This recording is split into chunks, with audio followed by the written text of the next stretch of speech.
जब भी cancer awareness की बात आती है तो ज़्यादातर आपने देखा होगा या तो लोग breast cancer awareness, cervical cancer awareness, prostate, head and neck इन्हीं सब की बात कर रहे होते हैं बट कोई भी बोन कैंसर की बात नहीं कर रहा होता। और ये एक ऐसा नेग्लेक्टेड पार्ट है जिसके बारे में लोगों को पता ही नहीं है। और बहुत ही पेनफुल है कि ये जो मेलिग्नेंसी है, ये जो कैंसर है, ये यंग एज में ज़्यादा होता है। तो पेरेंट्स के लिए बहुत चैलेंज आते हैं। पेरेंट्स के लिए ये मैसेज है कि किस तरह से अपने बच्चों के साइन एंड सिम्टम्स मॉनिटर करने हैं, किस तरह से अगर अनफॉर्चुनेटली कोई डायग्नोज होता है तो क्या करेक्ट वे है। एक सही टाइम पर सही डॉक्टर से ट्रीटमेंट पूरी फैमिली को सेव कर सकता है, क्योंकि हम सभी जानते हैं कैंसर एक पर्सन की बीमारी नहीं होती, पूरी फैमिली को अफेक्ट करती है। तो आज इस मलिग्नेंसी के बारे में डिटेल में डिस्कशन के लिए मेरे पास बहुत ही स्पेशल गेस्ट हैं। और जैसे कि आप सभी जानते हैं, मैं हर हफ्ते एक बहुत ही इंफॉर्मेटिव पॉडकास्ट लेकर आती हूँ। आज हम बात करेंगे हड्डियों का कैंसर, जिसके लिए बहुत ही फेमस, वेरी रिनाउंड हड्डियों के कैंसर के सर्जन डॉक्टर रजत गुप्ता सर हैं। Sir, thank you so much for giving me your time. Sir, मैं चाहती हूँ मेरी ऑडियंस को आप अपने बारे में बताएं। Thank you ma'am, thanks for this introduction. Basically मेरा नाम डॉक्टर रजत गुप्ता है और मैं एक ऑर्थोपेडिक ऑन्कोलॉजिस्ट हूँ। ऑर्थोपेडिक ऑन्कोलॉजिस्ट यानी कि मैं एक बोन कैंसर स्पेशलिस्ट हूँ। आप लोगों को ये बड़ा अजीब लग रहा होगा सुनने में कि हाँ जी, बोन कैंसर भी होता है और बोन कैंसर का कोई स्पेशलिस्ट भी होता है। तो यस, हम ऑर्थोपेडिक ऑन्कोलॉजिस्ट हैं और ये काफ़ी रेयर है पूरे इंडिया में। ये बहुत ज़्यादा कॉमन स्पेशलिटी नहीं है और ये इतने रेयर हैं कि हो सकता है कि आपकी पूरी स्टेट में आपको एक ऑर्थोपेडिक ऑन्कोलॉजिस्ट ना मिले। और जहाँ तक मेरी इंट्रोडक्शन की बात है, बेसिकली मैंने यस। अपना इनिशियल अपना एमबीबीएस, अपना एमएस मैमसी दिल्ली यानी कि मौलाना आज़ाद मेडिकल कॉलेज न्यू दिल्ली से किया है। उसके बाद मैं 2.5 साल बॉम्बे में था अपनी ऑर्थोपेडिक ऑन्कोलॉजी की ट्रेनिंग के लिए। और लगभग और उसके बाद अब मैं चंडीगढ़ में प्रैक्टिस कर रहा हूँ बोन कैंसर्स पे। और लगभग इस फील्ड में मैं 12-13 साल से हूँ। Yes, thank you so much sir. आपका इंट्रोडक्शन सुन के आज हमारे ऑडियंस को ये श्योर हो जाएगा कि उन्हें जो इन्फॉर्मेशन मिलने वाली है वो कितनी ऑथेंटिकेटेड है, कितनी जेन्यून है। क्योंकि हम सबको पता है कैंसर को लेके इतना मिस इन्फॉर्मेशन है, इतना कन्फ्यूज़न है। तो एक सही इन्फॉर्मेशन किससे मिले, ये लोग आज भी कन्फ्यूज़ हैं। तो सर, जैसे कि सबसे पहले यही बात करते हैं कि बोन कैंसर या हड्डी का कैंसर क्या होता है और कौन-सा मोस्ट कॉमन होता है? मैम, एक्चुअली हड्डी का कैंसर बेसिकली किसी एक बड़ा ही रेयर टाइप का कैंसर होता है। इसमें हड्डी के अंदर के ही कुछ सेल्स बिना किसी कंट्रोल के 1 से 2, 2 से 4 बड़ी तेज़ी से बढ़ते रहते हैं। और कॉमनली ये प्राइमरी बोन कैंसर होता है, जिसे हम या तो जैसे कि ऑस्टियोसार्कोमा हो गया, इविंग सार्कोमा हो गया या कॉन्ड्रोसार्कोमा हो गया। ऐसी एक बोन कैंसर होता है जिसे हम सेकेंडरी बोन कैंसर या फिर बोन मेटास्टेसिस कहते हैं। उसमें किसी भी और ऑर्गन का कैंसर जैसे कि थायराइड का कैंसर, लंग का कैंसर या प्रोस्टेट का कैंसर, वो वहाँ से निकल के बोन में आता है, तो उसे हम सेकेंडरी बोन कैंसर कहते हैं। So basically bone cancer can be of 2 types, primary bone cancer या फिर सेकेंडरी बोन कैंसर। तो सर, आप मुझे ये बताइए कि ये हड्डियों का कैंसर के बारे में पब्लिक में अवेयरनेस क्यों नहीं है इतना? क्या ये बहुत रेयर है? मैम, एक्चुअली यस, हड्डी का कैंसर काफ़ी रेयर डायग्नोसिस है। और जहाँ तक अवेयरनेस की बात है, जब भी हम हमारी सोसाइटी में कैंसर को लेके एक स्टिग्मा है। लोगों हुँ, को लगता है कि कैंसर हुआ है तो शायद उसकी गलती की वजह से हुआ है। तो इस यस। स्टिग्मा का लोग आपस में बात ही नहीं करते हैं। उनको लगता है कि अगर मैं किसी अपने पड़ोसी को बताऊंगा कि मेरे को या मेरे किसी जानने वाले को कैंसर है, मेरे बच्चे को कैंसर है, तो शायद उसके फ्यूचर प्रोस्पेक्ट्स, उसका मैट्रिमोनियल प्रोस्पेक्ट्स या फिर उसका जॉब प्रोस्पेक्ट्स खराब होंगे, तो वो किससे डिस्कस ही नहीं करना चाहते हैं। और ऐसे में क्या होता है कि वो फिर नेगेटिव इन्फॉर्मेशन लेते हैं, इधर दूसरे सुनी सुनाई बातों पे ध्यान देते हैं, एक एक्सपर्ट्स की राय के ऊपर ध्यान नहीं देते हैं और वो हुँ, चीज़ें बढ़ती ही जाती हैं। और दूसरी बात आपने देखा होगा अवेयरनेस के बारे में, अवेयरनेस एक ऑब्वियसली स्टिग्मा तो है ही है, उसके बारे में कोई ओपनली बात तब करता है जब वो कोई बड़ी सी न्यूज़ बन के कोई पेपर में आ यस, जाए, कोई मीडिया में आ ट्रू। जाए। और मीडिया आम लोगों के बारे में बात नहीं करता है, मीडिया हमेशा सेलिब्रिटी, पॉलिटिशियंस, बिग स्टार्स के बारे में बात करता है। तो ऑब्वियसली अब इसके बारे में अवेयरनेस नहीं है, क्योंकि किसी बड़े सेलिब्रिटी को बोन कैंसर डिटेक्ट हाँ नहीं हुआ है, हाँ इस कारण ये कोई न्यूज़ नहीं बना है। यस सो नॉट दैट मैं चाह रहा हूँ कि किसी को बने, no yes everyone should stay healthy, but I am just telling you the reason कि अब इसके बारे में अवेयरनेस क्यों नहीं आ रही नहीं है। आपने बिल्कुल सही कहा सर जैसे कि अभी देखिए ना हिना खान को रिसेंटली सीए ब्रेस्ट डायग्नोज हुआ everyone is talking about it right but हमारी इंडिया में breast cancer most common cancer है बिल्कुल लाखों महिलाएं इस बीमारी से सफर कर रही हैं लेकिन लोगों के कान कब खड़े हुए बिल्कुल, जब किसी जब सेलिब्रिटी सेलिब्रिटी को को भी, हुआ यस लोगों को एग्जैक्टली, लंग कैंसर पता ही नहीं होगा लेकिन कब कब कान खड़े हुए जब संजय दत्त को डायग्नोज बिल्कुल हुआ राइट सीए ओवरी किसी को पता ही नहीं था मनीषा कोइराला कितना अच्छा एग्जाम्पल है बिल्कुल सालों से इतना अच्छा रिजल्ट है उनका तो जब वो लोग एक कॉमन सोसाइटी जब ये चीजें देखती है तब उन्हें लगता है कि अच्छा तो मुझे लगता है कि जैसे युवराज सिंह को कैंसर हुआ तो सबको पता यस चला कैंसर होता है और कैंसर ठीक भी होता है। ठीक भी होता है So, लेकिन जो एक नॉर्मल पॉपुलेशन में जो लाखों लोग ऐसे सर्वाइव कर रहे हैं किसी को कुछ नहीं पता है वो तो वो हमारे रियल हीरोज हैं एक्चुअली, जो कैंसर सर्वाइवर्स हैं, जिन्होंने कैंसर को बीट किया, जो सर्वाइवर्स बन के बाहर आए, एक एक अलग तरह की लड़ाई लड़ी, वो एक्चुअल में वो हीरोज हैं। यस यस rather- एब्सोल्युटली मैंने भी एक बार एक हिना खान जी की पोस्ट पे एक कमेंट डाला था कि सब कुछ उनको मतलब लाइक बहुत ही ज़्यादा कुछ लोग नेगेटिव भी बोलते हैं कुछ अच्छा भी बोलते हैं तो मैंने बोला था कि देखो सेलिब्रिटी है सीए ब्रेस्ट डायग्नोज हुआ है that is completely different but वो जो ये जर्नी एक जो वो जी रही हैं इस टाइम वो सच में एक टफ चैलेंज है बट यहाँ पे सर मैं मतलब हम दोनों ही शायद यही चाहेंगे कि ज़्यादा से ज़्यादा कैंसर के बारे में खुल के बात हो जब तक खुल के Definitely. बात नहीं होगी लोगों को पता नहीं चलेगा करेक्ट वे नहीं पता चलेगा सर आपको क्या लगता है कि बोन कैंसर के ऐसे कौन से सिम्टम्स होते हैं जो किसी को भी इग्नोर नहीं करने चाहिए स्पेशली पेरेंट्स को ma'am actually bone cancer depend करता है उसके सिम्टम्स के, वो कौन सी हड्डी में हुआ है। वो Okay. बेसिकली बोन कैंसर किसी भी हड्डी में हो सकता है। सो अगर वो घुटने के पास हुआ है तो उसको घुटने के पास के सिम्टम्स आएंगे, जैसे कि पेशेंट को कॉमनली पेन होगा, वहाँ पे सूजन आ सकती है। और वो पेन जो है, जैसे क्योंकि ये बच्चों में कॉमनली होता है, तो बहुत बार जैसे बच्चा अपने माता पिता को बोलता है कि मम्मी मुझे दर्द हो रहा है, तो पेरेंट्स को लगता है कि शायद ये दर्द उसको खेल कूद करने से हो रहा है, सर ये हमेशा होता है कि शायद वो खेलने गया था, गिर गया था, शायद इस कारण उसको पेन हो रहा है। या फिर उनको लगता है शायद बच्चा स्कूल जाने से छुट्टी मांग रहा है, इसलिए वो दर्द का बहाना कर रहा है ना। तो मोस्ट कॉमनली बच्चों में स्पोर्ट्स इंजरी के जो कैंसर का पेन है उसको स्पोर्ट्स इंजरी का पेन मान लिया जाता है, या खेलकूद का पेन मान लिया जाता है, और वहीं से इग्नोरेंस स्टार्ट होती है। और दूसरा कॉमन सिम्टम है स्वेलिंग आना। ऑब्वियसली कोई भी हड्डी के अंदर कोई कैंसर बन रहा है, कोई गांठ बन रही है, और धीरे धीरे बढ़ती जाएगी। जब बढ़ेगी तो वो सूजन भी बनाएगी। तो ऑब्वियसली अगर मेरी हड्डी ऐसी है जो मेरे को इजीली दिखती है, जैसे कि नी के आसपास हो गया, एंकल हो गया, तो वहाँ पे सूजन और पेन दोनों आएंगे। लेकिन अगर हिप बोन है जहाँ पे काफ़ी अच्छा मस्कुलेचर है, मसल्स मेरे मांसपेशियाँ बहुत ज़्यादा हैं, तो वहाँ पे स्वेलिंग आना काफ़ी लेट होगा। वहाँ पे पेशेंट को मेनली पेन ही बताया जाएगा, या फिर पेशेंट लिम्प करेगा, क्योंकि अगर वो लोअर लिम्ब में है तो जब वो चलेगा, चलने में लचक आएगी, लंगड़ापन आएगा, कोई आसपास वाले लोग टोक रहे होंगे उसको। ऐसे ही अगर किसी को अपर लिम्ब में है, बाजू में है, या कंधे में है, तो उस जगह का पेन होगा, स्वेलिंग होगा। अब बहुत बार पेशेंट्स इस पेन को नॉर्मल ग्रोइंग पेन समझ लेते हैं, या एल्डरली में वो समझ लेते हैं। अगर किसी बूढ़े बुजुर्ग को है कि हाँ जी उम्र के कारण उनको दर्द हो रहे हैं, या कोई गठिया का दर्द है, तो बोन कैंसर के पेन्स को इग्नोर करते हैं। तो ऐसे में क्या होता है, जब वो इग्नोरेंस हो जाती है तो हड्डी इतनी कमज़ोर हो जाती है कि वो बिना किसी चोट के टूट जाती है, या फिर माइनर सी चोट। फॉर एग्जांपल अगर मैं और आप सीढ़ी चढ़ते चढ़ते एक स्टेप फिसल भी जाएं तो हमारा हड्डी फ्रैक्चर नहीं होगा। लेकिन ऐसे पेशेंट्स में जिनमें हड्डी का कैंसर अंदर चल रहा है, उसमें वो हड्डी अंदर से कमज़ोर हो चुकी है, तो वो बिना किसी चोट या मामूली सी चोट, जैसे चलते चलते पैर स्लिप हो गया, बाथरूम में पैर स्लिप हो गया, या इवन कई बार करवट लेने से ही हड्डी टूट गया, तो this is not a normal fracture, this is a pathological fracture. So ये एक और कॉमन सिम्टम है। और अगर लेट से किसी को रीढ़ की हड्डी में बोन कैंसर हुआ है, क्योंकि रीढ़ की हड्डी में क्या होता है कि हमारे अंदर से स्पाइनल कॉर्ड जाती है, जो कि एक तरह से ब्रेन का कनेक्शन पूरी बॉडी तक लेके जाती है। तो अगर उस पर प्रेशर आएगा उसकी स्वेलिंग के कारण, दबाव के कारण, तो पेशेंट को नीचे का टांगों में सुनपन आ सकता है, लैट्रिन पेशाब का कंट्रोल जा सकता है। तो ये सब सिम्टम्स है। तो अगर एक मैं नटशेल में बताना चाहूँ तो बच्चों में हमें देखना है कि पेन तो नहीं है, सूजन तो नहीं है। अगर कोई भी दर्द बच्चे का 2-3 हफ्ते में नहीं जा रहा है तो हमें उसका एक एक्सरे करवाना है। दूसरी बात, बहुत बार पेरेंट्स को लगता है कि बच्चा गिरा है इस कारण उसको दर्द हुआ रहा है, लेकिन अगर हम उनको ध्यान से बात करेंगे तो कहेंगे बच्चा गिरा था 1 जून को और दर्द शुरू हुआ 20 जुलाई को। तो ऑब्वियसली अगर वो गिरने के कारण दर्द होगा तो वो सेम डे स्टार्ट होगा, गिरने के कारण दर्द उसका 6 हफ्ते बाद स्टार्ट नहीं होगा।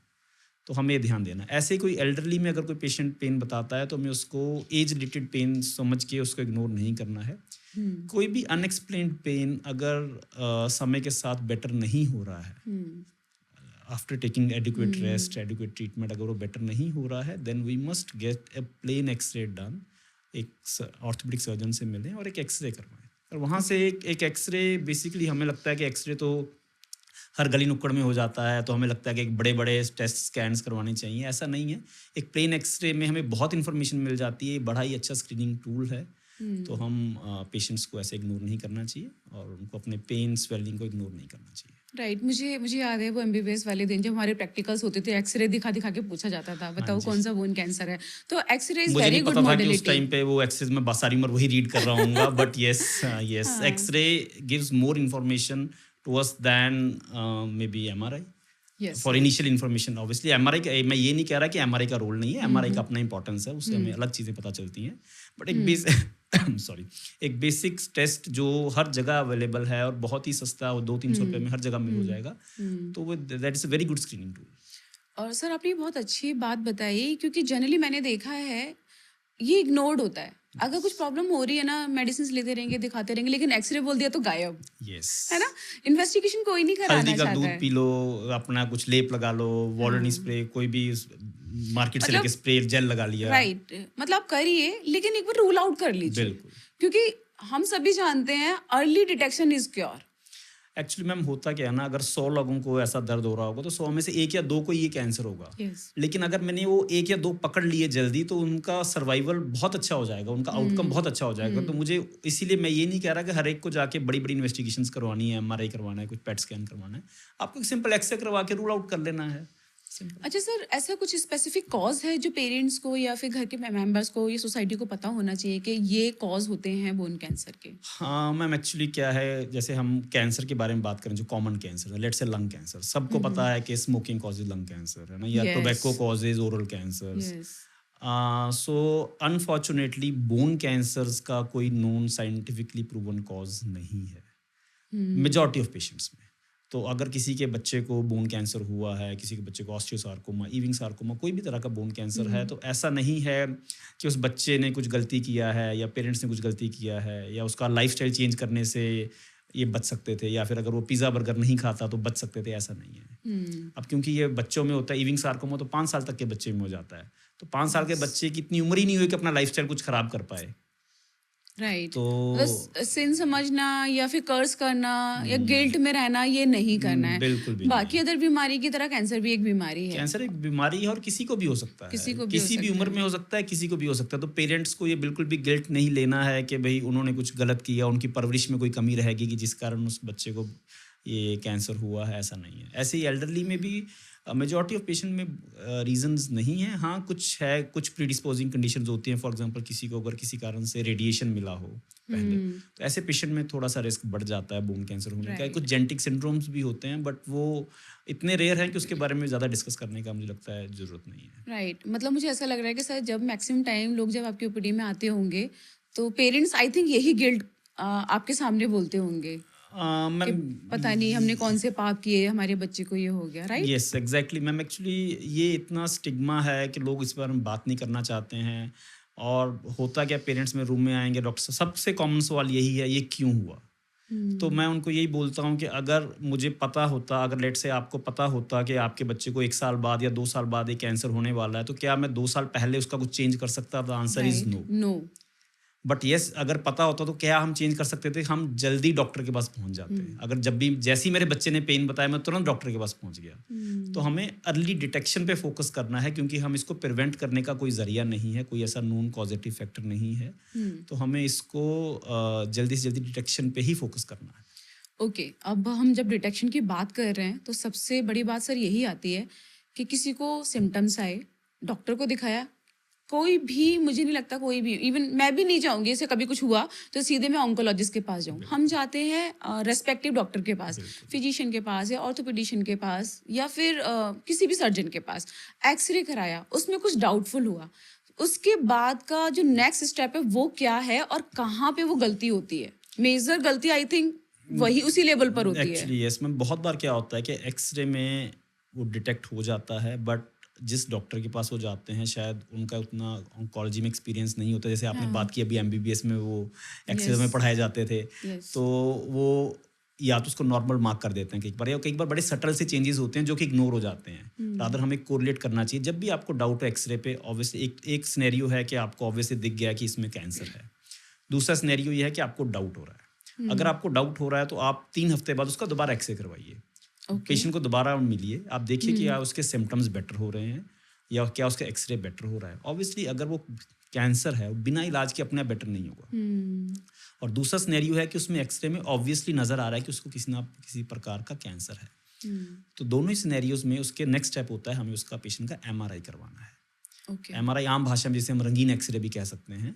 तो एमआरआई से क्या होता है कि हमें उस हड्डी का 3 डायमेंशनल व्यू पता चल जाता है कि हड्डी अंदर से किस तरह की होगी, उसके आसपास की मांसपेशियां कितनी इन्वॉल्व हैं, हड्डी का कौन सा हिस्सा इन्वॉल्व है। हड्डी में भी बहुत सारे पार्ट्स होते हैं जैसे एपिफाइजिस, मेटाफिजिस, डायाफाइजिस, वो राइट तो कौन सा हिस्सा इन्वॉल्व है, उसके आसपास की नसों, नर्व्स या ब्लड वेसल को इन्वॉल्वमेंट तो नहीं है। अगर बच्चों में है तो जो ग्रोथ प्लेट है जहाँ से मेरी हड्डी बढ़ती है, जहाँ से बच्चे की हाइट बढ़ती है, क्या उसको इन्वॉल्व तो नहीं हुआ है। बहुत बार गलती पेरेंट्स ये करते हैं कि जो हम ये समय खराब करते हैं आउट ऑफ इग्नोरेंस या डिनायल फेज में, तो जो मेरा बोन कैंसर ग्रोथ प्लेट से दूर होता है वो बोन कैंसर एक बार ग्रोथ प्लेट को टच करने लग जाता है और कुछ केसेस में ग्रोथ प्लेट को क्रॉस भी कर जाता है। तो फिर ऐसे केसेस में जब भी हम कोई सर्जरी करते हैं उसका रिकंस्ट्रक्शन ऑप्शंस हमारे थोड़े से हमें डिफरेंट करने पड़ते हैं, जो कि बच सकते हैं हम उन चीज़ों से। राइट और आई थिंक बोन कैंसर में sir maximum 60 to 80% time radiology से डायग्नोसिस बन जाती है ना। Yes, majority फिर नेक्स्ट patients। स्टेप आता है बायोप्सी। एमआरआई के बाद बायोप्सी। हाँ Yes। सर जो मेरा एमबीबीएस का मैं जो रिकॉल कर पा रही हूँ उसके बाद तो मैं सीधे एमडी रेडिएशन में चली गई थी। जो मैं एमबीबीएस का रिकॉल कर पा रही हूँ मुझे याद है कि इसमें बायोप्सी लेने का भी एक तरीका होता है, ये नहीं कि रैंडम जाके बायोप्सी ले ली। मैम मतलब जो yes। मतलब मुझे लगता है कि ऐसे नहीं किसी के पास गए और बायोप्सी करा ली। बायोप्सी के लिए हमेशा एक एक्सपर्ट के पास जाना चाहिए। बेसिकली बायोप्सी है क्या? बायोप्सी एक तरह से हम एक छोटा सा टुकड़ा ले रहे हैं उसी हड्डी का जिसको हमें लग रहा है कि प्रॉब्लम है। आप एग्जाम्पल के तौर पे लेंगे, आप लेट से किसी भी आइसक्रीम पार्लर पे जाते हैं, बहुत सारी आइसक्रीम्स पड़ी हुई हैं आपके आगे, हाँ जी आपने सर। कौन सी वाली खानी है, आप उसको कहते हैं, थोड़ा सा मुझे पीस टेस्ट करवा दो। Yes that is how it is, है ना। वैसे ही बायोप्सी में क्या करते हैं कि जो हमें कैंसर का शक हो रहा है, हमें उसको प्रूव करने के लिए हम हल्का सा टुकड़ा लेते हैं उसका बायोप्सी का। वो पीस हम माइक्रोस्कोप में देखने के लिए एक स्पेशलिस्ट डॉक्टर होते हैं जिसे हम पैथोलॉजिस्ट कहते हैं, हम उनके पास भेजते हैं। फिर वो माइक्रोस्कोप में उसकी स्लाइड्स बनती हैं, उसको देखते हैं, फिर हमें डायग्नोसिस करके रिपोर्ट बना के देते हैं। तो अब इसमें क्या हो गया, तो पहला स्टेप है कि हमें वो टुकड़ा लेना है, that is the sampling part. Okay फिर है कि वो पैथोलॉजिस्ट के पास जाएगा जिसने उसको रिपोर्ट करना है। तो इसमें 2 पार्ट्स हो गए हैं। तो यहीं पे अगर हमारी सैम्पलिंग सही नहीं होगी मेरी रिपोर्टिंग गलत आएगी। अगर मेरी सैम्पलिंग सही हो और मेरा रिपोर्टिंग वाला डॉक्टर सही ना हो तो भी मेरी रिपोर्टिंग गलत आएगी। Yes sir. सो देन अब जब तक सैम्पलिंग की बात आएगी तो जो आपने पूछा क्या इसके लिए कोई एक्सपर्ट होना चाहिए, यस। तो बायोप्सी का जो बोन कैंसर की अगर मैं बात करूँ तो उसका पहला रूल यही है कि बायोप्सी हमेशा उसी डॉक्टर से करवानी चाहिए जो उसका फाइनल ऑपरेशन कर पाए अगर उसमें कैंसर पता चल गया। Yes So that means biopsy should always be done by an orthopedic oncologist or a bone cancer specialist. उसका भी एक रीज़न है, नॉट जस्ट सैम्पलिंग, बिकॉज हमारे ना जैसे कोई भी कैंसर है, बोन कैंसर, उसको निकालने का एक तरीका होता है। एक जैसे हम किस तरह से चीरा लगाएंगे, जैसे अगर घुटने के पास है तो या तो चीरा मैं बाहर की तरफ लगाऊंगा या अंदर की तरफ लगाऊंगा, कभी भी सामने से चीरा नहीं लगता है। तो अगर बायोप्सी जिस डॉक्टर ने किया है उसे नहीं पता है कि मुझे फाइनल ऑपरेशन कैसे करना है और उसने सामने की तरफ से चीरा लगा दिया तो वो मेरा फाइनल आउटकम वो ख़राब हो सकता है। बिकॉज जब भी हम बायोप्सी जाते हैं, आप समझो कि हम जैसे ही सुई गई अंदर, तो जब सुई वो बाहर आ रही है तो उतना एरिया, उतना ट्रैक जो है उसको हम कंटेमिनेटेड मानते हैं। ठीक है, फॉर एग्जाम्पल लेट से आपको पास कोई कीचड़ बड़ा गुब्बारा है, आपने एक सुई उसके अंदर लेके गए और जैसे ही जिससे बाहर आई तो वो उतना एरिया हम कंटेमिनेटेड मानेंगे, तो उसको निकालना पड़ेगा। अगर नहीं वो ट्रैक को निकाला गया तो वो कैंसर वहाँ पे वापस आने का रिस्क है। ठीक है, और दूसरी बात है कि ये जो जितने भी बोन कैंसर्स होते हैं ये बड़े ही हेट्रोजीनस होते हैं। अब इसका मतलब क्या हुआ, फॉर एग्जांपल अगर हम सेब की एग्जांपल लें तो सेब में कुछ हिस्सा बड़ा ही सही होता है, कुछ हिस्सा दागी हो जाता है। हाँ जी सर। अब मेरे पास कोई गेस्ट आया और उसको मैंने सेब काट के दिया, तो जिस गेस्ट के पास गया दाग वाला हिस्सा वो तो कहेगा बड़ा घटिया सेब खिलाया, और जिसके पास गया साफ हिस्सा हो बड़ा अच्छा सेब खिलाया। राइट। ठीक है, फिर वही यही सैम्पलिंग है कि हमें हमेशा एमआरआई में देखते हुए उसको एनालाइज करते हुए हमें जो रिप्रेजेंटेटिव एरिया उसी को टारगेट करना है, और उसके बाद वो पैथोलॉजिस्ट के पास जाएगा। अब जो मैंने सेब की एग्जांपल बोली है, बहुत बार क्या करते हैं डॉक्टर लोग, मतलब क्लिनिशियंस में भी ऐसा लगता है कि अगर मैं बायोप्सी का सैंपल 2 लैब्स में या 3 लैब्स में भेज दूंगा तो मेरे 3 लोग जब एक ही बात बोल लेंगे तो डायग्नोसिस ज़्यादा कंफर्म हो गया। लेकिन वो बेसिक जो बोन कैंसर की जो टेंडेंसी है, जो उसका बोन कैंसर की जो नेचर है उसको इग्नोर करते हैं। वो क्या है कि वो एक जैसा नहीं दिखता हर जगह। जैसे मैंने सेब की एग्जांपल दी, अगर मैं उसको 2-3 पैथोलॉजिस्ट के पास भेजूंगा तो हो सकता है एक पैथोलॉजिस्ट के पास बिल्कुल ही घटिया जो कि मोस्ट मैलिग्नेंट पार्ट है, जो जैसे में सबसे गंदा नेक्रोज्ड वाला एरिया चला गया, तो वो कहेंगे तो कैंसर है। अब दूसरे के पास चला गया बिल्कुल साफ वाला हिस्सा, वो कहेगा इसमें कैंसर ही नहीं है। तो अब क्या होगा, कंफ्यूजन होगा। और ऊपर से जब एक पेशेंट को लगेगा कि जो क्योंकि वो क्या होता है, वो डिनायल मोड में होते हैं, वो नहीं चाहते कि ये कैंसर है बहुत बार पेशेंट्स को, तो फिर उससे क्या होगा कि एक ने बोल दिया कैंसर नहीं है, एक ने बोल दिया कैंसर है, फिर कंफर्मेशन के एक तीसरे के पास जाएगा, तो टाइम वेस्ट हुआ। तो हमें सारा का सारा सैंपल एक ही पैथोलॉजिस्ट के पास भेजना है। कुछ भी डाउट हो तो आप उसके स्लाइड ब्लॉक्स को रिव्यू करवाइए। So biopsy should be done by a trained orthopaedic oncologist. It should be send to a trained musculoskeletal pathologist जो कि उसको एनालाइज करके रिपोर्टिंग बनाए। अब बात उठती है कि क्योंकि ऑर्थोपेडिक ऑन्कोलॉजिस्ट इतने रेयर हैं तो मस्कुलोस्केलेटल पैथोलॉजिस्ट भी रेयर होंगे, है ना। तो बहुत बार लोगों को लगता है हम कैसे करवाएं। तो अगर आप एक बायोप्सी अपनी ट्रेन्ड ऑर्थोपेडिक ऑन्कोलॉजिस्ट से कराएंगे तो उनको पता है कि मुझे बायोप्सी सैंपल कहाँ भेजना है। तो मेरे ये जो एरर्स हैं इन दी डायग्नोसिस या फिर जो delays in diagnosis and treatment, वो सब अपने आप ओमिट हो जाते हैं। और जैसे ही मैंने ये सब अपना टाइम फ्रेम्स जो हैं उनको कम कर लिया, उतना मेरा सर्वाइवल अच्छा हो जाएगा। उतना सर्वाइवल भी अच्छा हो जाएगा, पेशेंट की क्वालिटी ऑफ लाइफ भी बच जाएगी। क्योंकि अगर एडवांस हुआ, एम्पुटेशन करना पड़ रहा है, जिस पार्ट को आप बचा सकते थे अब आपके पास ऑप्शन नहीं है जस्ट बिकॉज ऑफ डिले। तो आपने सर बिल्कुल सही बात बताई कि बायोप्सी बहुत मैटर करती है। आप एक्सपर्ट से कराएं, इमेज गाइडेड हो तो बेटर है। एक ही जगह स्लाइड जाए बट एक्सपर्ट के पास जाए। तो ये छोटी छोटी बातें होती हैं जो कहीं ना कहीं कैंसर की डायग्नोसिस में डिले कर देती हैं। मेरे पास बहुत सारे पेशेंट्स व्हाट्सएप करते हैं कि ये एक्सरे है, ये उसका रिपोर्ट है। अब हमें दिख रहा है कि एक्सरे और रिपोर्ट मैच नहीं कर रही है, तो it should always match. For example simple सी बात है, फॉर एग्जाम्पल मेरे को कोई बोले कि आपको ध्यान से घर से बाहर निकलना है, आपके घर के बाहर कोई 4 टांग वाला जानवर है जो कि मांस खाता है, ठीक है, और रिपोर्ट में लिखा आ गया कि वो तो गाय है। सो ऑब्वियसली मैच नहीं कर रहा। तो अगर मांस खाने वाला कोई जानवर मेरे घर के बाहर बैठा है तो या तो वो कुत्ता हो सकता है या वो शेर हो सकता है। अब वो कुत्ता है, मुझे थोड़ा सा डरना है, या शेर है, मुझे बहुत डरना है, that depends on the reporting. तो इस कारण जो रिपोर्टिंग भी होती है बायोप्सी की, वो हमेशा एक्सरे और एमआरआई की फिल्म्स देख के एनालाइज करके इकट्ठा मैच किया जाता है। It's like a jigsaw puzzle जिसे हम सॉल्व करते हैं। तो और वैसे भी सर हम पढ़ते थे ना एमबीबीएस में कि कभी भी कैंसर की डायग्नोसिस 3 बातों पे डिपेंड करती है: clinical findings, radiological finding and pathological findings. और तीनों एक ही बोर्ड में होने चाहिए। It rest on that tripod and it should match. क्योंकि अगर कहीं पे भी कंफ्यूजन हुआ, दोबारा कंफर्मेशन के लिए टाइम वेस्ट होगा, हिस्टोपैथोलॉजी रिपोर्ट अपने आप में इतने डिले आती है, तो कहीं ना कहीं अननेसेसरी एक मेन ट्रीटमेंट में डिले हो रहा है। मैम एक्चुअली हिस्टोपैथोलॉजी रिपोर्ट मैं थोड़ा सा आपको काटना चाहूँगा। जनरली अगर सही जगह पे हो जाए तो usually takes around 5 to 7 days।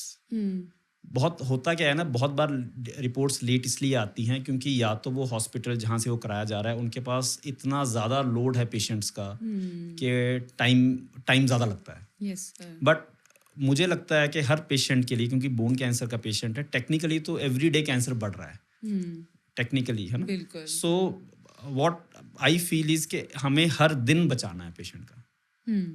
तो एवरी डे मैटर्स। तो किसी भी तरीके से अगर टाइम वेस्ट हो रहा है पेशेंट का, चाहे वो डायग्नोसिस में डिले हो रहा हो, चाहे वो सिम्टम्स को इग्नोर करने की वजह से डिले हो रहा हो, चाहे वो कोई ऑल्टरनेटिव मेडिसिन लेने के कारण डिले हो रहा हो, किसी भी तरह का डिले पेशेंट के फाइनल आउटकम को अफेक्ट करता है।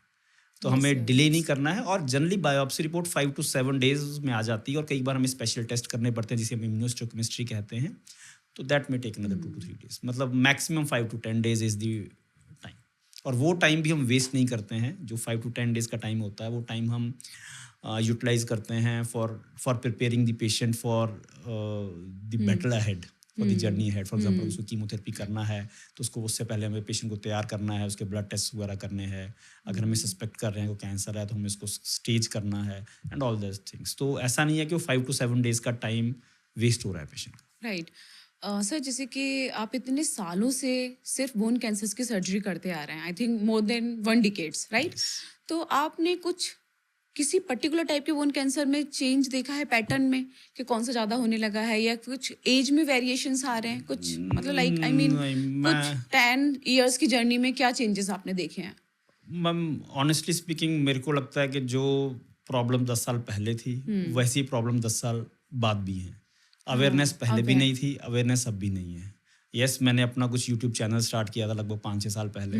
तो अब मेरे को लोग बोलते हैं कि हाँ जी हमने बायोप्सी करवाया था, लेकिन वो ऑर्थोपेडिक सर्जन थे, ऑर्थोपेडिक ऑन्कोलॉजिस्ट नहीं थे। हाँ। तो मतलब उस चैनल के जरिए में थोड़ा सा तो पर्कुलेट इन्फॉर्मेशन हो गई है कि हाँ Right. आपको ऑर्थोपेडिक ऑन्कोलॉजिस्ट के पास जाना है या ऐसे ऐसे करके। But by and large I think ना कैंसर के नेचर में चेंजेस आए हैं, बोन कैंसर जैसा पहले था वैसा अब है। और जहाँ तक अवेयरनेस या पेशेंट के क्वेरीज की बात, ऑलमोस्ट सिमिलर सा ही है। बट इंसिडेंस बढ़ रहा है ma'am actually I bone would cancer से डिटेक्शन बढ़ रहा है। इट इज़ नॉट बिकॉज अब हम देखेंगे कि हर मतलब इवन टीयर 2 टीयर 3 सिटीज़ में भी पेट सिटी स्कैन्स आ गए हैं, हाँ। MRI सेंटर्स आ गए हैं। तो डिटेक्शन जो पहले लेट होता था वो जल्दी होने लगा है। राइट। एंड थोड़ी सी क्योंकि आजकल सोशल मीडिया का ज़माना है, व्हाट्सएप का ज़माना है, तो लोग आपस में कम्युनिकेशन ज़्यादा कर पाते हैं, बातचीत ज़्यादा कर पाते हैं। तो अवेयरनेस से ज़्यादा कम्युनिकेशन बढ़ गया है।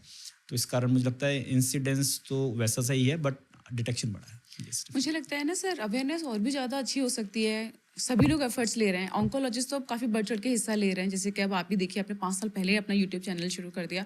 बट ये अवेयरनेस और भी बहुत अच्छी बढ़ सकती है अगर लोग इसके अगेंस्ट ना बोलें, क्योंकि उनको लगता है कि ये बात यहाँ सही, ये डॉक्टर तो ये बोल रहा है, नहीं नहीं ये बिल्कुल नहीं कराना है। लोग कन्फ्यूज हैं, again same situation. Ma'am actually उसका ना सिंपल सा, आज का ज़माना जो है ना वो गूगल चैट जीपीटी का ज़माना है, AI का ज़माना है। सर आपने ये बात सही बोली। आप कुछ भी पूछो, आपको कोई भी डाउट हो आप AI से पूछो कि मेरे मन में ये सवाल है, फलां डॉक्टर ये बोल रहा है, दूसरा आदमी ये बोल रहा है, कौन सा सच है। आपको बिल्कुल आप ही की भाषा में, अगर आप हिंदी जानते हैं हिंदी में आ जाएगा, अंग्रेजी जानते हैं अंग्रेजी में आ जाएगा, तमिल जानते हैं तमिल में आ जाएगा।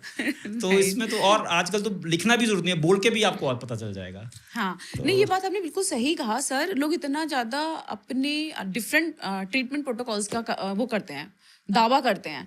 लेकिन अगर आप गूगल करो या चैट जीपीटी से पूछो या वैसे भी सर्च करो क्रोम ब्रो में, किसी भी उसमें अगर आप कुछ भी पूछेंगे ना कि लाइक बोन कैंसर का ट्रीटमेंट क्या है, क्लियर कट लिख के आएगा सर्च से। कुछ और ट्रीटमेंट ऑप्शन बताता ही नहीं है किसी भी चीज़ के लिए। अच्छा, स्क्रीनिंग के लिए क्या है मैम? ब्रेस्ट के लिए मैमोग्राम। लोग यहाँ पे अपोज करें, नहीं नहीं नहीं मैमोग्राम इज टू डेंजरस, ये कर देता है वो कर देता है, ये तो खुद कैंसर कराता है। कहाँ लिखा है भाई? मैम एक्चुअली पता है अपनी क्या है, कहानियां बना रहे हैं लोग। आजकल का ज़माना ना सेंसेशनल कंटेंट का है, सेंसफुल कंटेंट का नहीं है। यस। तो अगर मैं आपको बोलूँगा कि अगर आप ध्यान रखें, घुटनों का दर्द को इग्नोर ना करें, तो शायद कोई सुनेगा भी नहीं। अगर मैं उसको सेंसेशनल बना के कुछ बोल दूंगा कि अगर आपके डॉक्टर ने बोला है कि घुटनों को दर्द हो रहा है तो ये होगा, तो आप बिल्कुल उनकी बात नहीं सुनिए, तो ज़्यादा लोग सुनेंगे। अगर ये बोल दिए गलत न्यूज है, गलत बताई जा रही है, बिल्कुल, तो लोगों लगा और फिर सब कुछ शेयर होने लगता है। एक्चुअली सबसे वही खराब बात, तो यही प्रॉब्लम तो है। ये, अब फॉर एग्जांपल जैसे हम बात कर रहे हैं तो अवेयरनेस की बात जो भी लोग सुन रहे हैं हमें, अब अगर वो इसको शेयर करेंगे किसी के साथ, हाँ। तो शायद उनका तो कुछ भी नहीं जाएगा। पर अगर ये इन्फॉर्मेशन किसी ऐसे पेरेंट के पास पहुंच जाएगी जिसके बच्चे को बोन कैंसर है या जो एक स्पेशलिस्ट ढूंढ रहा है, एक अच्छा इलाज ढूंढ रहा है, तो शायद उसकी ज़िंदगी बदल सकती है। तो ये अवेयरनेस तो पब्लिक ही लेके आ सकती है, क्योंकि वो एक शेयर करना कोई बड़ी बात नहीं है। अगर उनके मन में कोई डाउट्स है, कमेंट्स करने से उससे क्या होता है, छोटी सी बात है, यूट्यूब का जो है चैनल एल्गोरिथम पकड़ता है और चैनल ग्रोथ होती है, और सामने वाले के लिए बिल्कुल फ्री है, उसका 1 मिनट भी नहीं लगेगा ऐसा करने के लिए। तो नहीं, ये सब बिल्कुल सच है। जैसे कि मैं ही हूँ, इतना अवेयरनेस देती हूँ, तो मेरे हार्डली 1000 2000 मैक्सिमम 10,000 चला जाएगा एक रील में। और सबसे पता है खराब चीज़ क्या है? जो चीज़ मैं बोल रही हूँ ना, मेरे पास शेयर आएगा जस्ट उस बात का अपोजिट। अब जैसे मैं एग्जांपल देती हूँ, जैसे मैं बताती हूँ कि जो ब्रेस्ट रिलेटेड मिथ हैं, लोगों ने क्या मिथ बना रखे हैं? काली ब्रा पहनने से कैंसर होता है, अंडर वायर्ड ब्रा पहनने से कैंसर होता है, रात में ब्रा पहन के सोने से कैंसर होता है। मेरे पास एक रील आई सर, उसके मिलियंस में व्यूज, उसमें उसने इन सब चीजों को प्रूफ किया हुआ है कि हाँ होता है। यार कहाँ से? वही तो बोला ना, सेंसेशनल कंटेंट ट्रेवल्स फास्टर। तो हर जगह वही बात है कि आपको और सेंसेशनल बना के प्रॉब्लम ये करेंगे। है ना कि एक पढ़ा लिखा डॉक्टर कुछ बोल रहा है, वो आपको काटेंगे, काउंटर करेंगे, नहीं नहीं तुम कैसे बोली, देखो ये देखो, मोस्ट व्यूड वायरल रील ये कह रही है। मैम इसका जैसे इसका बोन कैंसर अगर मैं एक्स्ट्रापोलेट करूँ यही चीज़ होगा कि हाँ जी आप कीमोथेरेपी मत कराइए, आपके फलां फलां साइड इफेक्ट्स हो जाएंगे। डॉक्टर ने सर्जरी बोला उनकी बात मत सुनिए, आप ये वाली दवाई ऑल्टरनेटिव मेडिसिन कीजिए, आप आयुर्वेदिक इलाज कराइए, आप देसी दवाइयाँ कीजिए, ये सब बोला जाता है। और जब तक मरीज को समझ आता है कि ये चीज़ें गलत थी उसका समय निकल जाता है। बिल्कुल।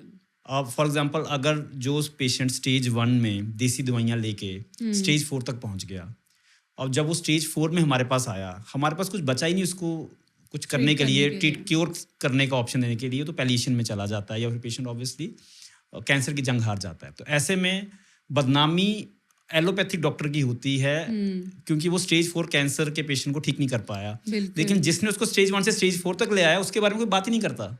सो ट्रू सर, समझ बिल्कुल रही सही बात मेरी? कहा आपने। और मजे की बात ये है कि अगर आप कोई भी कैंसर सर्च करें, नॉट जस्ट बोन कैंसर, आप कोई भी कैंसर सर्च करें, आपको टॉप के 2 या 3 सर्चेज एक स्पॉन्सर्ड ऐड के होंगे। स्पॉन्सर्ड एड और वो ऑथेंटिकेटेड ट्रीटमेंट ऑथेंटिकेटेड भी ही नहीं नहीं है, है। अगर अगर लेकिन वो अगर स्पॉन्सर्ड है इसलिए लोगों को विजिबल है। यस, अगर वो देसी दवाइयों में इतनी ताकत होती तो शायद यूएस वाले रिसर्चर्स हमारे इंडिया में आके रिसर्च ना कर रहे होते। जो बड़े बड़े कैंसर सेंटर्स हैं इंडिया में, बाहर, वहाँ पे देसी दवाइयाँ बिक रही होती, ये कीमोथेरेपी और ये सब क्यों हो रहा होता? ट्रू। मैं तो मेरी यूट्यूब में बहुत ट्रोल होती हूँ, बड़ी निगेटिव, बट मैम एक मेरा सीधी सी मानना, बात है, कोई भी शर्तिया इलाज हाँ। मतलब कि वो शर्तिया फ्रॉड, सिंपल। ठीक है, अगर मेरे पास भी कोई पेशेंट आता है, डॉक्टर साहब कितने % चांस है क्योर होने के, तो हम उनको डेटा बताते हैं कि आपका ऑस्टियोसार्कोमा का पेशेंट है, जो हमारे पास ऑस्टियोसार्कोमा पेशेंट आता है इस स्टेज में आया, तो इसका 75 to 80% सर्वाइवल रेट है। अब आप उन 75 to 80% में आते हो या फिर आप उनको 20-25 में आते हो, that is the luck of the patient, that is a thing which is beyond our control, unpredictable. For example किसी को घुटने में ऑस्टियोसार्कोमा है, अब दूसरे पेशेंट को कंधे में है, अब ये भी उसका लक है, किसी को घुटने में हुआ, किसी को कंधे में हुआ, और कईयों को तो छोटी हड्डी होती है फिबुला, जिसको हम निकाल भी देंगे तो कोई फर्क नहीं पड़ेगा, राइट। है ना। तो ये तो पेशेंट का किस्मत है कि उसको कौन सी हड्डी में आया है। नहीं, मैं हमेशा बोलती हूँ सेम डायग्नोसिस सेम स्टेज एक पेशेंट का दूसरे से वेरी कर सकता है रिजल्ट, कभी भी कंपेयर नहीं करना चाहिए। अच्छा सर, जैसे कि हम अभी डायग्नोसिस तक आ गए, अब हम ट्रीटमेंट पे अगर हम बात करें तो आप नटशेल में समझाइए कि एक नॉर्मल पर्सन को समझ आए कि बोन कैंसर का डायग्नोज हो रहा है तो बेसिकली उनके ट्रीटमेंट ऑप्शंस क्या होते हैं? मैम जैसे ही बायोप्सी में कंफर्म हो गया कि बोन कैंसर है, तो ऐसा नहीं है कि उसमें लिखा आ जाएगा रिपोर्ट में बोन कैंसर है, उसमें बताया जाएगा कि आपको कौन सा बोन कैंसर है। अगर मैं कॉमन बोन कैंसर की बात करूं, बच्चों में जैसे ऑस्टियोसार्कोमा नाम का एक बोन कैंसर होता है, एक इविंग सार्कोमा नाम का बोन कैंसर होता है। ऐसे अगर अडल्ट्स में बात करें तो कॉन्ड्रोसार्कोमा नाम का बोन कैंसर होता है। ये प्राइमरी बोन कैंसर की बात कर रहा हूँ। तो डिपेंडिंग कि उसका कौन सा टाइप ऑफ बोन कैंसर है, उससे ही डिपेंड करता है उसका किस तरह का इलाज होना है। तो वन से कंफर्म हो जाए कि उसको बोन कैंसर है, कोई ऑस्टियो इविंग सार्कोमा कुछ भी है, तो सबसे पहले तो उसका स्टेजिंग होता है। ठीक है। बेसिकली ये देखने के लिए कि कैंसर आज की डेट में बॉडी में कहाँ कहाँ पे है, राइट। सिर्फ वहीं पे है या लोकलाइज्ड है या फैल चुका है, बिकॉज उससे ही मेरा प्रोग्नोसिस मैटर करेगा, उससे ही मेरा सर्वाइवल आउटकम मैटर करेगा। तो सबसे पहले तो मुझे ये देखना है। तो वंस मैंने इस पेशेंट का स्टेजिंग हो गया, पेशेंट का डायग्नोसिस बन गया, मुझे उसका ग्रेड पता चल गया, अगर लेट से वो ऑस्टियोसार्कोमा या इविंग सार्कोमा है, तो हमें पेशेंट को पहले कीमोथेरेपी देते हैं। कीमोथेरेपी देने से क्या होता है कि जो भी हमारा कैंसर के सेल्स हैं वो बॉडी में तो सर्कुलेट कर ही रहे हैं ब्लड के रास्ते। तो अगर हमें ऑपरेशन करके, लेट से घुटने में कैंसर है, घुटना का मैंने ऑपरेशन कर दिया, वो वाली कैंसर वाली हड्डी निकाल दी, लेकिन जो सेल्स बॉडी में घूम रहे हैं उनका क्या? Right sir. उनको किल करने के लिए हमें कीमोथेरेपी देना है। और अब बात उठती है कीमोथेरेपी, लोग वैसे ही डर जाते हैं, कीमोथेरेपी बड़ी पेनफुल है, कीमोथेरेपी के वो अलग टॉपिक हो गया पूरा ही कि उसके नेगेटिविटी के बारे में। तो बेसिकली कीमोथेरेपी क्या है कि ड्रग्स होते हैं, कुछ इंट्रावेनस ड्रग जो ग्लूकोज की तरह ब्लड के रास्ते जाते हैं और वो कैंसर सेल्स को किल करते हैं।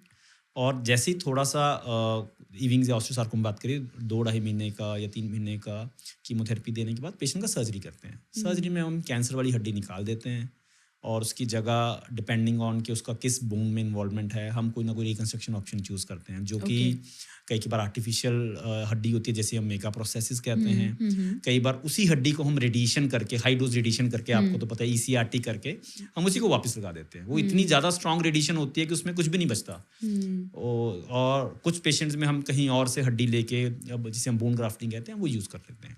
ओके। तो डिपेंडिंग कि वो किस तरीके से है।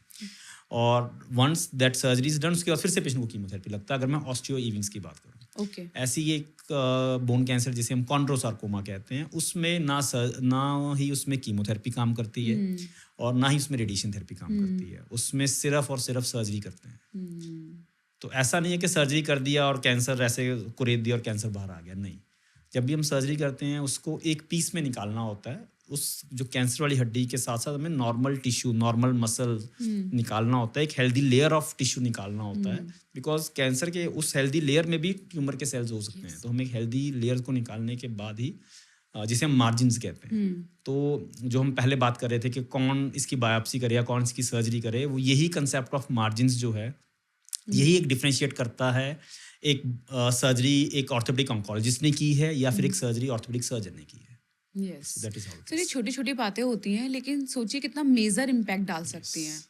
एक्चुअली ये जैसे हम बात करते हैं ना कि यही एक मेजर फैक्टर है पेशेंट के, जो कि हम चेंज कर सकते हैं। हुँ, फॉर एग्जांपल हम ये चेंज नहीं कर सकते कि पेशेंट हमारे पास किस स्टेज में प्रेजेंट कर रहा, उसकी कौन सी हड्डी इन्वॉल्व थी, लेकिन हम राइट। सर्जरी के मार्जिन्स वो हमारे कंट्रोल में है। हुँ, तो ट्रू। इसलिए हमें सही समय पे सही डॉक्टर के पास ही जाना चाहिए। सर, जैसे कि मैंने कम से कम 12 साल पहले अपना एमडी किया था, तो उस टाइम जब हम पढ़ते थे ना, तो बोन कैंसर की जब भी ट्रीटमेंट की बात आती थी ना, एम्पुटेशन ही आता था। लाइक जिस हिस्से में शरीर के जिस बोन में कैंसर हुआ उसको काट के हटा दो। प्रिजर्वेशन पे कुछ नहीं था। तो अभी आज की डेट में क्या एडवांसमेंट आ गए हैं, ये समझना बहुत ज़रूरी है पेरेंट्स मैम के लिए। एक्चुअली क्या है एडवांसमेंट, देखिए एम्पुटेशन तो आज कल मेजॉरिटी पेशेंट में होता ही नहीं है।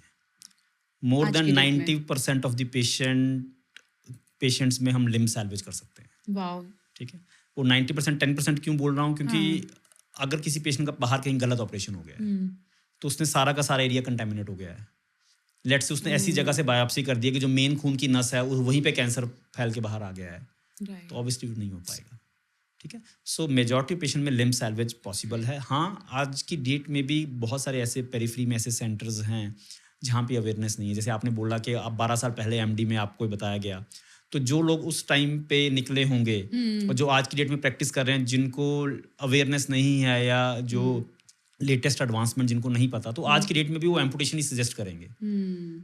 क्योंकि नहीं सर, कितना मतलब पेरेंट्स के लिए कितना चैलेंजिंग है, कोई उसके बेटे को बोल दे कि नहीं इसके इसकी एक टांग ही हटानी पड़ेगी, एक हाथ ही हटाना पड़ेगा। It's not easy to accept. Ma'am actually पता है क्या है, उसका नेगेटिविटी क्या होता है कि पेरेंट्स बहुत बार इलाज ही छोड़ देते हैं। सीरियसली वो सर। उनको लगता है कि ये एलोपैथी में डॉक्टर ने बोल दिया पैर कटेगा, इससे अच्छा तो मैं आयुर्वेदिक वाले या मैं किसी हाँ, देसी दवाई वाले के पास जाऊंगा, कम से कम वो शर्ती इलाज की गारंटी तो दे रहा है। वो मेरे बच्चे का वो हाथ-पैर तो शर्ती सेव इलाज होगा। झूठ होगा, वो बात हाँ, की बात है। हुँ, पर जो जहाँ तक आपने एडवांसमेंट की बात की, तो limb salvage is the norm, that is not an exception. Norm का मतलब ये है कि मेजॉरिटी पेशेंट में हम लिम्ब सैल्वेज की ही बात करते हैं। ओके।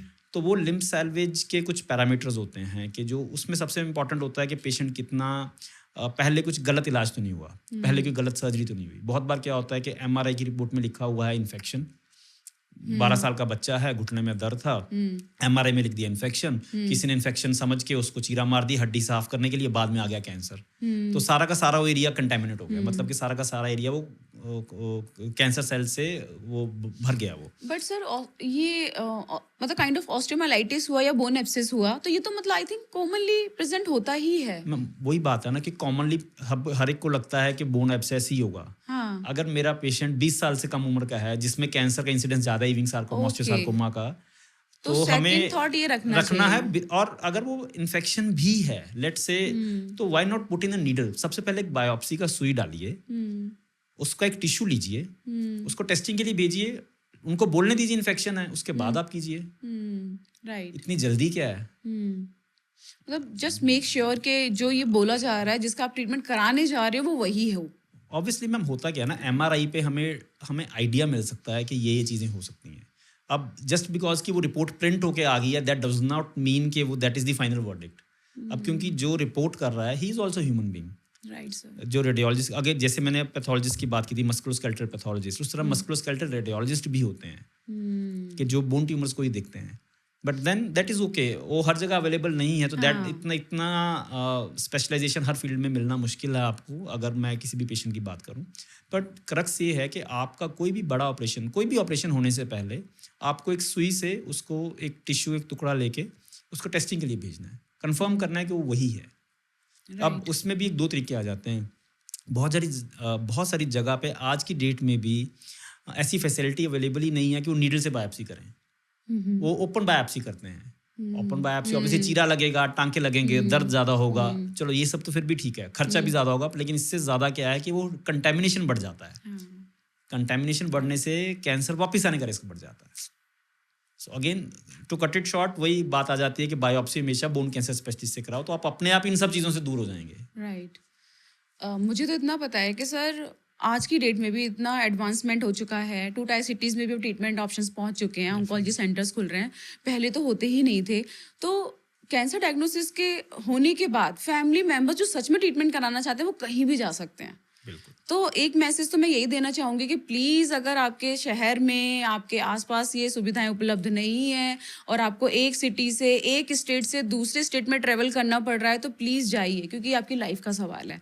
क्योंकि जब लोग एक कंट्री से दूसरे कंट्री में आ सकते हैं कैंसर ट्रीटमेंट के लिए, तो ये तो कुछ भी नहीं है। मैम एक्चुअली पता है क्या है, आपको ये नहीं सोचना कि अगले 15 दिन या अगला 1 महीना 2 महीना मेरे साथ क्या होने वाला है, कि मेरे को ट्रैवल करना पड़ेगा, जाना पड़ेगा। आपको सोचना है कि अगर मेरे बच्चे की उम्र आज 10 साल है, उसके अगले 70 साल उसने और जीना है, तो आज जो मैं उसके लिए कर रहा हूँ 6 महीने या 1 साल का जो भी मैं उसके लिए कुछ कर रहा हूँ, उसके अगले 70 साल तक वही रहने वाला है। यस। तो अगर आज मैंने कोई गलती की तो हो सकता है वो बच्चा 70 साल तक पहुंचे ही ना। तो जैसे मैंने देखा है मेरे यहाँ तो जो रेडिएशन के लिए पेशेंट आते हैं ना छोटे छोटे बच्चों के साथ, तो मैंने देखा है पेरेंट्स बहुत एफर्ट्स लेते हैं, बस उन्हें गाइडेंस की जरूरत है। यस, ये बहुत बड़ी बात है, पेरेंट्स अपने बच्चों के लिए कुछ भी कर सकते हैं, बस उन्हें प्रॉपर गाइडेंस चाहिए। बिल्कुल। सर यहाँ पे हमने इतनी सारी बातें कर ली, सबसे बड़ा चैलेंज आता है ना मिडिल क्लास के लिए, लोअर क्लास के लिए, वो आता है फाइनेंशियल। राइट, क्योंकि अमीर आदमी तो सोचेगा ही नहीं, वो तो कहीं भी चला जाएगा, आउट ऑफ इंडिया चला जाएगा, लेकिन वो बेचारे मिडिल क्लास क्या करे।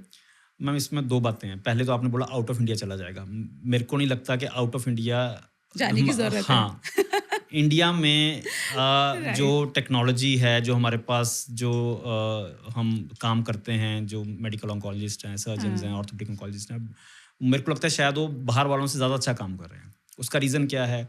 बिकॉज हम सिर्फ बीमारी से नहीं लड़ते हैं, हम पेशेंट की इग्नोरेंस से भी लड़ते हैं। हाँ। वहाँ पे पेशेंट को दर्द होता है, वो जल्दी स्पेशलिस्ट के पास पहुँच जाता है, हमारे पास वो बहुत लेट आता है।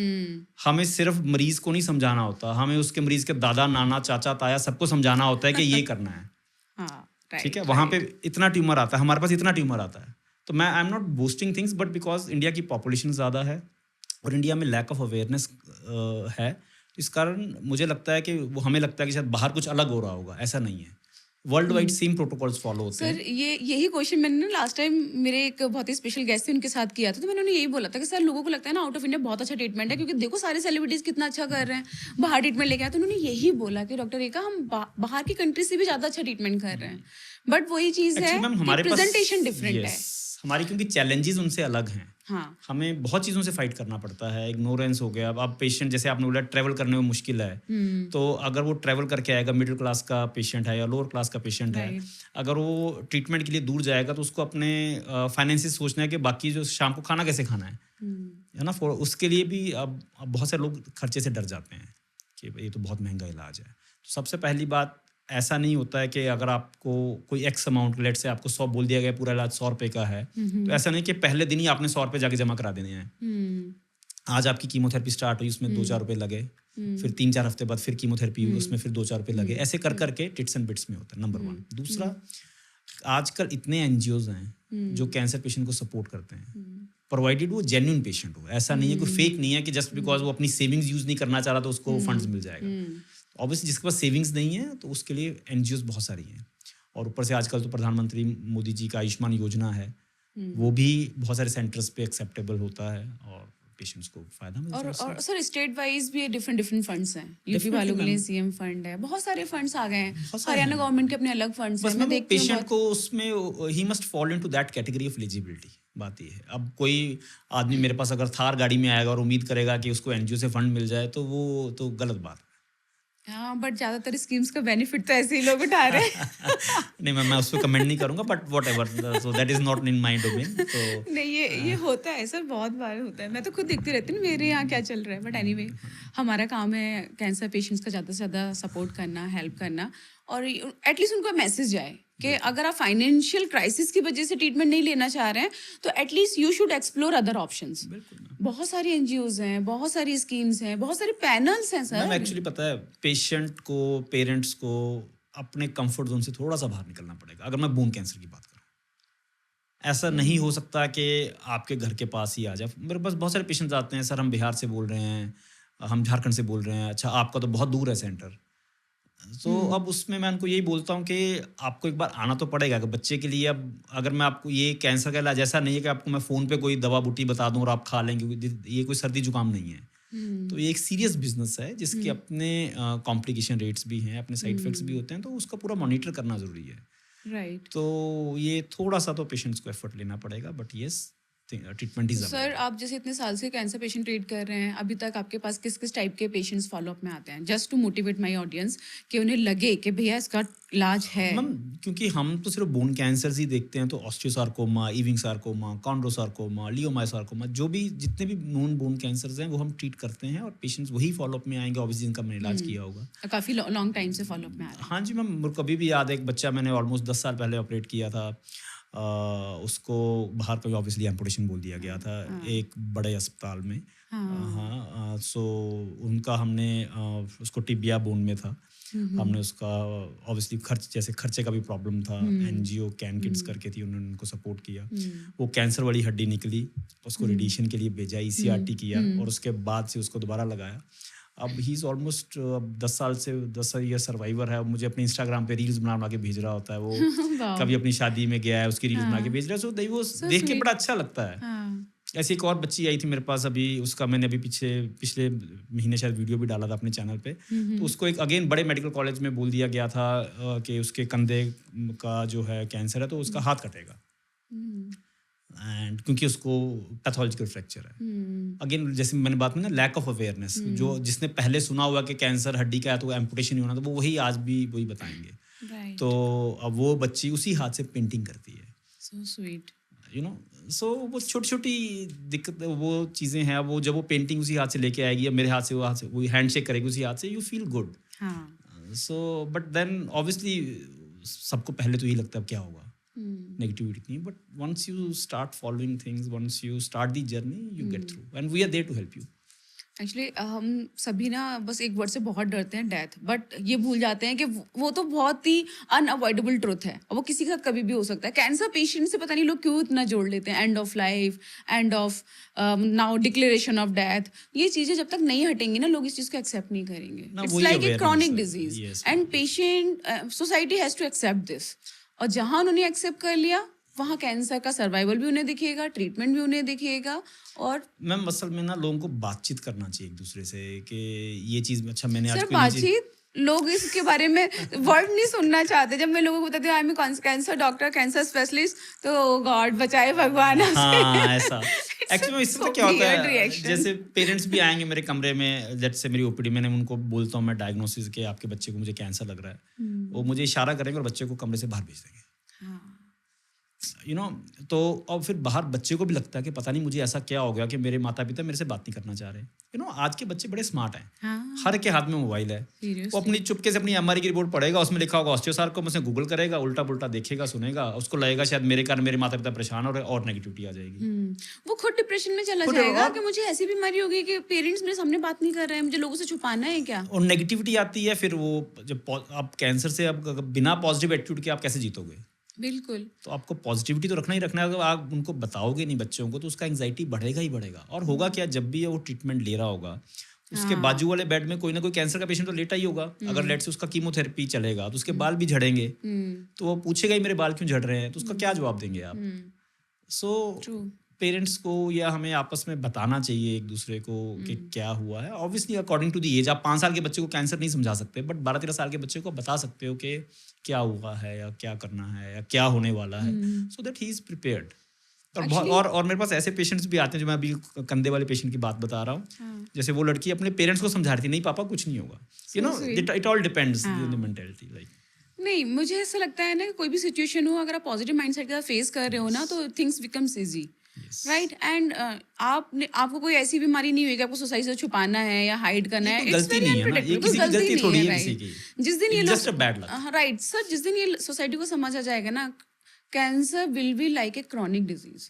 इतनी सारी क्रॉनिक डिजीज है जो कैंसर से भी वर्स्ट है। सीकेडी है, कोई ट्रीटमेंट है क्या? लिवर फेलियर हो गया, कोई ट्रीटमेंट है क्या? यहाँ तो फिर भी हम ट्रीटमेंट देते हैं, लेकिन प्रॉब्लम क्या है ना, स्टिग्मा है। जब तक लोगों का वो अवेयरनेस लेवल नहीं आएगा कि लोग याला बिहेव करें ना, अच्छा कैंसर ही तो है, ठीक हो जाएगा यार, तब तक कुछ नहीं हो सकता। And no doubt doctor Rajat and me and many more doctors, oncologist, हम लोग इस मिशन में हैं। ऑब्वियसली यही मिशन है हम लोगों का, कि आम लोगों को पता चले। और मैं चाहता हूँ कि जो आपके जो चैनल के फॉलोअर्स हैं, वो भी हमारे साथ जुड़े, और वो क्या कर सकते हैं, वो एक सिंपल शेयर कर सकते हैं, सिंपल शेयर करो, ज़्यादा से उससे ज़्यादा अवेयरनेस लाओ। ये उससे सबसे बड़ी अवेयरनेस ज़रूरी आएगी, चीज़ एक है। लाइक करने से वो यूट्यूब को पता चलेगा और ज़्यादा लोगों को दिखाएगा, चैनल का ग्रोथ होगा। और अगर एक पेशेंट का किसी एक पेरेंट तक भी इंफॉर्मेशन पहुंच जाती है और उसके बच्चे का हाथ या पैर कटने से बच जाता है, तो there is nothing like it. Right. जैसे मैंने पहले एक वीडियो बनाया था, जैसे मेरे सब पेशेंट पूछते हैं क्या देसी दवाइयों से इसका इलाज हो सकता है, तो मैंने इसके ऊपर वीडियो बनाया। तो मुझे एक पेशेंट जब मेरे ओपीडी में आया, सर हम देसी दवाई की तरफ जाने वाले थे, पर हमने आपका वीडियो देखा तो हम नहीं गए। तो वो मुझे इतना अच्छा लगा कि हाँ जी, एक छोटा सा एफर्ट एक किसी की ज़िंदगी कैसे बदल गया। सर एक्चुअली प्रॉब्लम इंडिया में ये है ना कि इतनी पॉपुलेशन है, हर तरह के माइंडसेट हैं, और प्रॉब्लम ये है ना कि उन माइंड्स को खराब करने वाले लोग और ज्यादा हैं। उनका नंबर ज़्यादा है। उनका नंबर ज्यादा है, जहाँ लोग ऐसे ब्लाइंडली ट्रस्ट करते हैं किसी ऐसे इंसान पे जो मुझे देख के लगता है यार क्या है ये लोग, तो उन लोगों को समझाना मैम क्वाइट पता क्या चैलेंजिंग। होता क्या है, ये सब जो लोग आप बोलते हैं ना, वहाँ भीड़ ज़्यादा होती है। हमें लगता है वो भीड़ है तो कुछ कारण से होगी, हाँ, कि हमने फलां दवाई खाई थी, ये जड़ी बूटी खाई थी, और उसके बाद हमारा कैंसर जो है इतने % कम हो गया। अब % कम क्या होता है, या तो ठीक हुआ या तो ठीक नहीं हुआ। सर पता है क्या, मैंने इतने टेस्टिमोनियल्स देखे हैं, पेशेंट उनके सेंटर पे गए, उन्होंने ट्रीटमेंट लिया, for a time being disease गायब हो गई। वो उस चीज को इतना वायरल कर देंगे सर, मैम कुछ देखिए, सालों के लिए तो हम भी डिजीज फ्री करते हैं ना, कभी किसी को वायरल करते हैं? लोगों को पता ही नहीं कि हमारे ट्रीटेड पेशेंट भी 5 साल 10 साल 20 साल सरवाइव कर रहे हैं। मैम तो एक्चुअली ये बहुत बड़ा क्या चैलेंज होता है। है कि जब भी पेशेंट ऐसी दवाइयाँ लेता है ना, उनको ना एक प्लेसिबो इफेक्ट आता है। उनको लगता है मैं कुछ ले रहा हूँ, मुझे कुछ हो रहा है। अब महंगी ले रहा हूँ, महंगी दवाई ले रहा और लेकिन जब तक वो समझ पाता है ना, तब तक उसके टेस्ट में रिकॉर्ड होकर वायरल हो चुके होते हूँ। हैं। Yes true. अब क्या बात करता हूँ। सर आपको पता है, जब हमारे यहाँ टेस्टिमोनियल्स बनाने की बात आती है ना, मैं हमेशा बोलती हूँ नहीं, जब तक पेशेंट मेरा 5 साल तक सर्वाइव नहीं करेगा, डिजीज फ्री नहीं रहेगा, कोई टेस्टिमोनियल नहीं बनेगा। हमें मोटिवेट करना है, हमारा कोई Motivate एडवर्टाइजमेंट करना थोड़ी है। करना है, हमें कोई Seriously. स्पॉन्सर्ड ऐड नहीं चलाना है, वो it's just to create awareness. Sir actually जैसे आपने बोला ना कि बाहर की पॉपुलेशन यहाँ की पॉपुलेशन में इतना डिफरेंस है, एक बार मैं एक डेटा कलेक्ट कर रही थी एक रिसर्च उसके लिए, शॉर्ट के लिए, तो मैंने देखा out of India 70 to 80% people visit oncologist in stage 1 and 2, और in India 70 to 80% patients are visiting in stage 3 and 4। तो आप क्या रिजल्ट कंपेयर कर रहे हो? मतलब मुझे लगता है इतने सारे बिग गैप्स हैं, इतने लूप होल्स हैं जिन्हें सालों लगेंगे, लेकिन हम हार नहीं मानेंगे। यस। सर जाते जाते एंड करते करते इस पॉडकास्ट को मैं चाहती हूँ कि आप कुछ टेक होम मैसेज दें सभी के लिए। हाँ वेल, मेरे को लगता है कि बोन कैंसर से है डरना नहीं है, ये पूरी तरह से ठीक हो सकता है। हमें जस्ट अपना टाइम ख़राब नहीं करना है, सही समय पर एक स्पेशलिस्ट के पास पहुंचना है। हमें डरना नहीं है कि वो स्पेशलिस्ट डॉक्टर हमसे इतने किलोमीटर दूर है, 100 किलोमीटर, 1000 किलोमीटर। आजकल व्हाट्सएप चलता है, फ़ोन चलता है, आप एक बार उनसे डिस्कस कर सकते हैं फ़ोन पे या व्हाट्सएप पे। उसके बाद सही अपना ट्रीटमेंट चुनिए, अपना डॉक्टर चुनिए और सही जगह पर पहुँचें। जो भी आप अपना डॉक्टर चुनें, कोई भी हो, बस उनसे ये पूछें कि आज से पहले आपने ऐसा कोई ट्रीटमेंट, ऐसा कोई पेशेंट क्योर किया है, सिर्फ एक। तो अगर हाँ, तो उससे आप या तो मिलें या उससे उसका हिस्ट्री लें। अब ये नहीं होना चाहिए कि आपके बच्चे को है घुटने का कैंसर और जिस डॉक्टर से आप पास जा रहे हैं वो ब्रेस्ट कैंसर ठीक किया हुआ है। अगर आपके बच्चे को घुटने का कैंसर है तो आप उनसे पूछें कि आपने घुटने के कैंसर या घुटने के ऑस्टियोसार्कोमा को ठीक किया है क्या, तो मुझे उनसे मिलना है। तो इससे आपको अपने आप भी समझ में आ जाएगा कि आप सही डॉक्टर के पास गए हैं कि नहीं गए हैं, क्योंकि आप भी नहीं चाहेंगे कि आपके पेशेंट के साथ एक्सपेरिमेंट हो, कि आपका पेशेंट हो, पहला पेशेंट हो उस डॉक्टर के लिए। तो ये सिंपल सी बात है, चाहे वो एलोपैथिक हो चाहे वो नॉन एलोपैथिक हो। As simple as that. Right. और जहाँ तक पेरेंट्स की बात है, बच्चों के पेन्स को इग्नोर नहीं करना है। कोई भी पेन अगर हमारा समय तक 2-3 हफ्ते तक ठीक नहीं हो रहा है या कम नहीं हो रहा है, तो हमें एक डॉक्टर से मिलना है, एक सिंपल एक्सरे करवाना है। और एल्डरली पेशेंट्स के लिए भी वही बात है, कोई भी उनको बोन पेन्स हो रहे हैं, तो उसको ऐसे ही इग्नोर नहीं कर देना, ये तो उम्र के कारण हो रहे होंगे। हमें एक ओपिनियन लेना चाहिए, एक ऑर्थोपेडिक सर्जन को दिखाना चाहिए, और अगर हमें शक डालते हैं कैंसर का, तो फिर हम उसको आगे एक स्पेशलिस्ट के पास जाना चाहिए। That's it, simple as that. अब मैं बस लास्ट में यही कहना चाहूँगी कि बात ना करने से किसी प्रॉब्लम का सॉल्यूशन नहीं होगा। ये हम सबको दिख रहा है कि कैंसर बढ़ रहा है और हम लोगों का बात करना बहुत ज़रूरी है। प्लीज़ ज़्यादा से ज़्यादा लोगों को शेयर कीजिए, उन्हें इन्फॉर्मेशन स्प्रेड करिए, क्योंकि इन्फॉर्मेशन और अवेयरनेस ही की है फॉर क्योर। तो sir, thank you so my much pleasure, my pleasure. And बहुत अच्छी इन्फॉर्मेशन मिली। बहुत थैंक यू बहुत सो मज़ा आया मच। मुझे। Thank you.